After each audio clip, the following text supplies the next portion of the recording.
Bing Crosby, Bob hope और Dorothy लामोर की विशेषता वाली 7 कॉमेडी फिल्मों की रोड टू श्रृंखला 1940 से 1962 तक चली।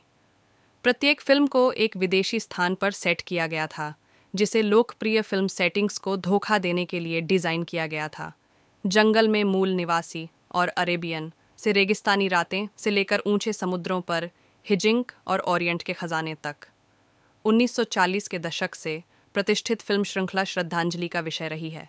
1944 के Popeye cartoon we are on our way to Rio में 1958 में Mel Brooks comedy history of a world part I में इसकी पैरोडी बनाई गई है, और यहाँ तक कि एनिमेटेड टीवी श्रृंखला फैमिली गाय में आज भी 8 एपिसोड प्रसारित किए गए हैं जो मूल रोड की नकल करते हैं।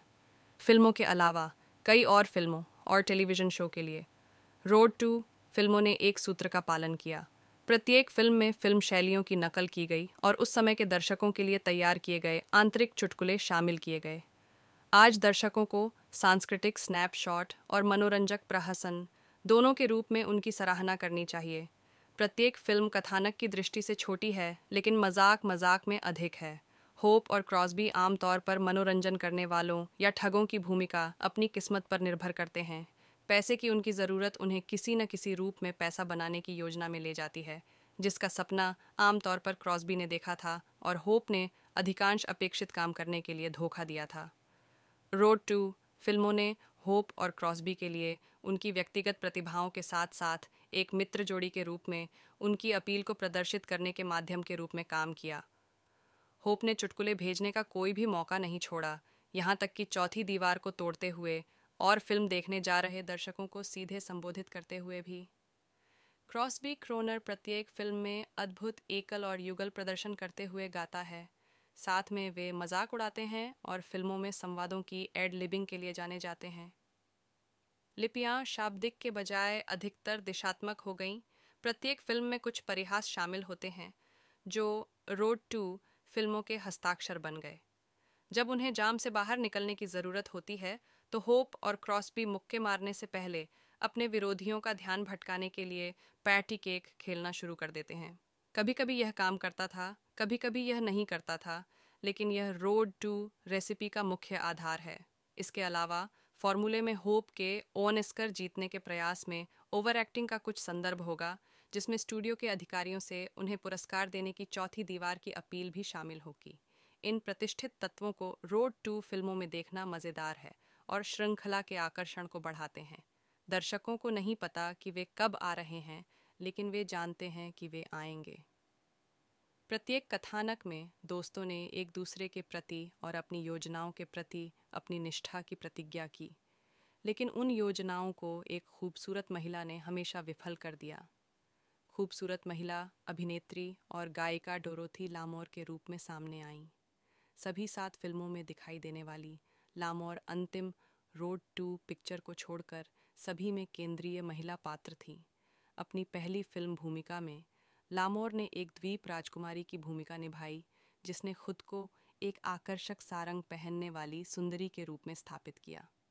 रोड टू फिल्मों के विदेशी स्थान लामोर के लिए एकदम सही माध्यम थे, जिनकी पहली रोड टू फिल्म के समय की स्टार पावर ने उन्हें क्रॉस्बी के बाद और होप से पहले बिल दिया था। एक अनुभवी अभिनेत्री लामोर ने स्वाभाविक रूप से फिल्मों में स्क्रिप्ट का पालन करने की कोशिश की। होप और क्रॉस्बी के साथ काम करते हुए उन्हें तुरंत एहसास हुआ कि उन्हें एक दृश्य में उनके साथ जाना चाहिए। होप ने उनके प्रति अपनी प्रशंसा व्यक्त करते हुए कहा, डॉटी तस्वीरों में सबसे बहादुर लड़कियों में से एक है। वह वहाँ कैमरे के सामने खड़ी होती है और क्रॉस्बी और मेरे साथ एडलिबास करती है, यह जानते हुए कि जिस तरह से स्क्रिप्ट लिखी गई है वह दूसरे या तीसरे स्थान पर आएगी, लेकिन उसे किसी बात का डर नहीं है। दरअसल, जबकि कुछ लोग रोड टू मूवीज़ होप और क्रॉस्बी बड़ी फिल्में मान सकते हैं, लामोर अपनी सफलता के लिए उतने ही श्रेय के पात्र हैं। Road to Bali 1954। Road to श्रृंखला में रंगीन फिल्माई गई एकमात्र फिल्म के रूप में सामने आती है। यह हॉलीवुड के स्पूफ को अगले स्तर पर ले जाने वाला एकमात्र गाना है जिसमें हम्फ्री बोगार्ट, डीन मार्टिन और जेरी लुइस और जेन रसेल सहित उस समय के प्रसिद्ध सितारों के कई कैमियो शामिल हैं। पैसे की ज़रूरत होने पर होप और क्रॉसबी एक द्वीप राजकुमार के लिए गहरे समुद्र में गोताखोर के रूप में नौकरी लेते हैं। उनकी मुलाकात लामोर नाम की एक आधी स्कॉटिश राजकुमारी से होती है, जिसके पिता ने समुद्र में अपनी शापित संपत्ति खो दी थी। होप सफलतापूर्वक खजाने के लिए गोता लगाता है, लेकिन उनका साहसिक कार्य जहाज की तबाही में समाप्त होता है। एक अपरिचित द्वीप के जंगल में होप और क्रॉसबी लैमोर की राजकुमारी के प्यार के लिए होड़ करते हैं, जो अंततः दोनों पुरुषों के प्यार में पड़ जाती है।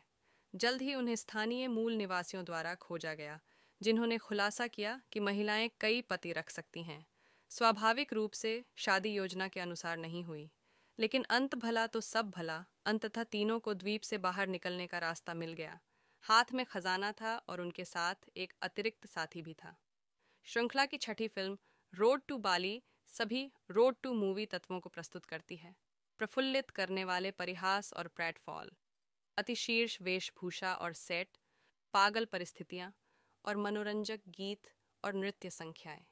होप, क्रॉसबी और लामोर की तिकड़ी अपनी केमिस्ट्री और अपने शिल्प की पूर्णता का प्रदर्शन करती है, और वे इसे टेक्निकलर में करते हैं, जो इसे अनुभव लेने और वास्तव में समझने के लिए देखने के लिए एकदम सही रोड टू बनाता है कि ये फिल्में क्या थीं और उन्हें आज भी संदर्भित क्यों किया जाता है।